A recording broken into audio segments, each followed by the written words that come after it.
Bonjour les amis, comme je vous l'avais promis, nous nous retrouvons pour le verso des deux pendentifs que nous avions fait la semaine dernière. J'ai donc utilisé des peintures PBO à effet. Je vous laisse avec la liste du matériel.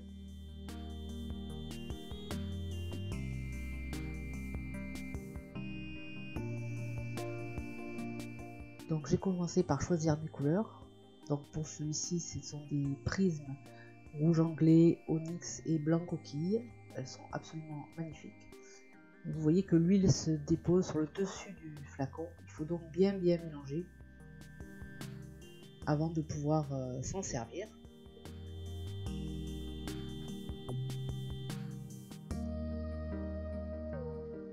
Donc j'ai déposé mes couleurs comme ça de manière un petit peu aléatoire. Je voulais que l'on voit bien les trois couleurs. Donc le trou ne gêne pas en fait, la peinture ne passe pas par le trou.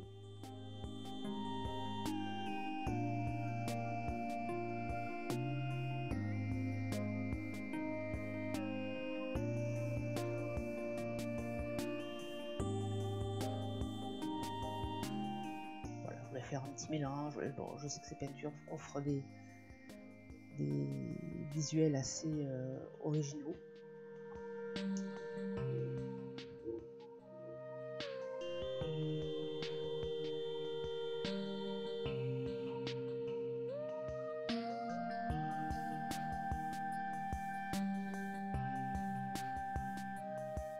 Donc là, il faut suivre son intuition, son imagination, voilà, s'amuser un peu avec les couleurs.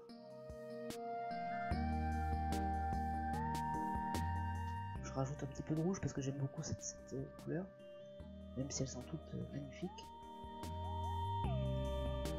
Et ensuite, donc, je prépare le second. Donc le violet nacré prisme, le vert émeraude nacré, qui est absolument magnifique. Ce sera à refaire une fois que je ferai le dos tout vert, tellement je trouve cette peinture jolie. Donc je mets le violine prisme.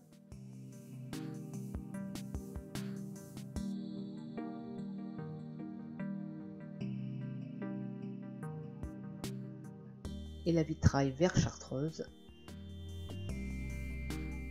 qui va très vite se faire manger par les deux autres peintures. Vous allez voir.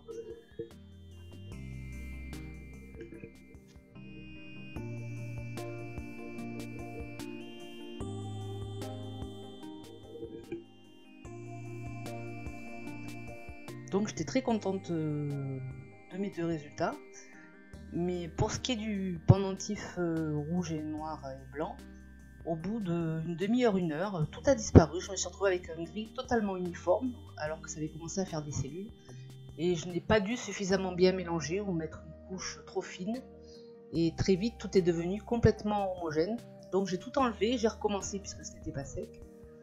Et comme le rouge se faisait à nouveau manger par les deux autres couleurs, j'ai décidé d'en rajouter un petit peu au milieu.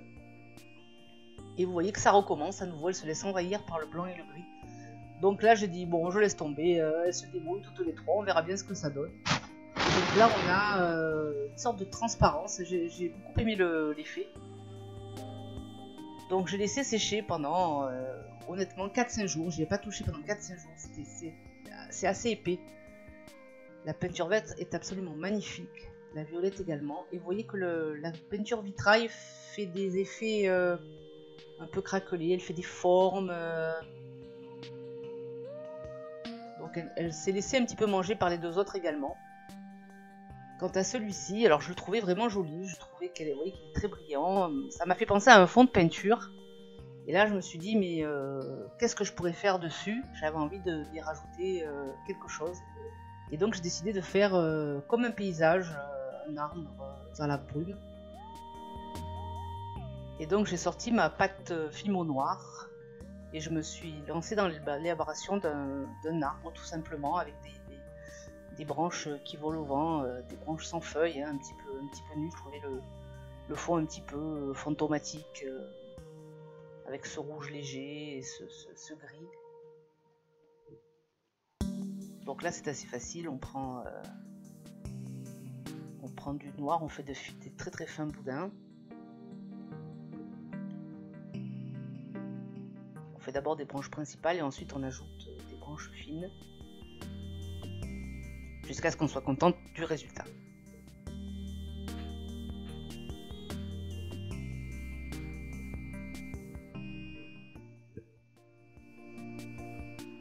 Donc là je travaille sur le support de cuisson directement, toujours sur un sous-verre transparent. Utilisez ce que vous avez, mais ne décollez pas votre arbre, il est assez fin, assez fragile, travaillez directement sur le support de cuisson.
Donc là, vous voyez que je prends la mesure avec l'emporte-pièce et voilà, les branches du bas étaient un petit peu trop basses.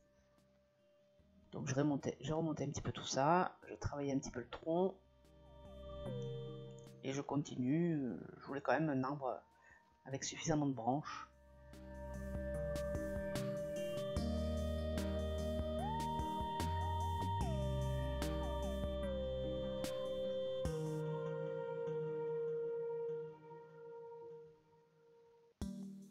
Une fois la taille désirée, on découpe et on fait cuire 30 minutes à 110 degrés puisque c'est de la fimo.